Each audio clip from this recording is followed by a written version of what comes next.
அமெரிக்க விஞ்ஞானி Thomas Alva Edison 11/2/1847 முதல் 18/10/1931 வரை 84 ஆண்டுகள் உயிர் வாழ்ந்தார். அவர் மகத்தான கண்டுபிடிப்புகளை கண்டுபிடித்தார். வாழ்நாள் முழுவதும் எதையாவது கண்டுபிடிப்பதிலே அவர் ஈடுபட்டார். மிகவும் முக்கியமான அவரது கண்டுபிடிப்பு மின்சார விளக்கு. உணவு உறக்கத்தை மறந்து விடிய விடிய தன் முயற்சியில் ஈடுபட்டு ஒரு நாள் நள்ளிரவில் அவர் வருடக்கணக்காக எதிர்பார்த்து உழைத்த மின் விளக்கை கண்டுபிடித்து விட்டார். பளிச்சென எரியும் பல்பை கண்டதும் துள்ளி குதித்தார். இந்த மகிழ்ச்சியான செய்தியை உடனே யாரிடமாக பகிர்ந்து கொள்ள வேண்டும் என்று துடித்தார். தூங்கிக் கொண்டிருந்த தன் மனைவியை தட்டி எழுப்பி என் கண்டுபிடிப்பை பாரண்டு எரியும் பல்பை காட்டினார். தூக்கத்தில் இருந்த மனைவி எரிச்சலுடன் முதலில் விளக்கை அணைத்துவிட்டு படுங்கள், எதுவானாலும் காலையில் பேசிக்கொள்ளலாம் என்றாள். அவரது உள்ளம் எத்தனை வேதனை அடைந்திருக்கும். உற்சாகப்படுத்த வேண்டியவிட உதைத்து தள்ளிவிட்டாளே. இன்று நம்மையும் கூட உற்சாகப்படுத்த யாரும் இல்லை என்று சோர்ந்து விடாதீர்கள். வாக்குத்தத்தம் பண்ணினவர் நம்மை வல்லமையாய் பயன்படுத்துவார். யோவேல் 2:21 கர்த்தர் பெரிய காரியங்களை செய்வார்.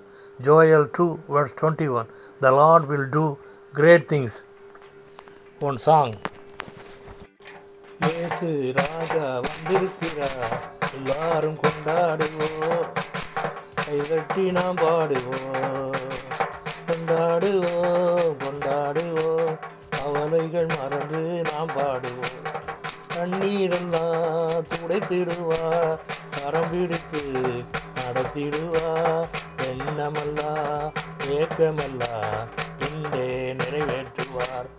இயேசு ராஜா வந்திருக்கிறார், எல்லாரும் கொண்டாடுவோம், கைதட்டி நாம் பாடுவோம், கொண்டாடுவோம் கொண்டாடுவோம், கவலைகள் மறந்து நாம் பாடுவோம் கொண்டாடுவோம்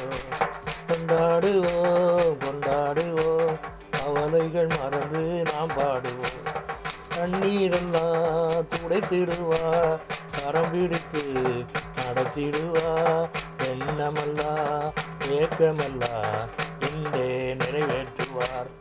இயேசு ராஜா வந்திருக்கிறார், எல்லாரும் கொண்டாடுவோம், கைதட்டி நாம் பாடுவோம், கொண்டாடுவோம் கொண்டாடுவோம், கவலைகள் மறந்து நாம் பாடுவோம். ஜெபம். எங்களை நேசிக்கிற நல்ல பிதாவே, என்னுடைய சமூகத்தில் தாழ்த்தி ஒப்பு கொடுக்கிறேன். என்னையும் பயன்படுத்த ஆண்டவர் கிருபை செய்ய வேண்டும் என்று யெகோவா மேசியா நாமத்தில் கெஞ்சி மன்றாடுகிறேன். பரிசுத்த பிதாவே, ஆமென்.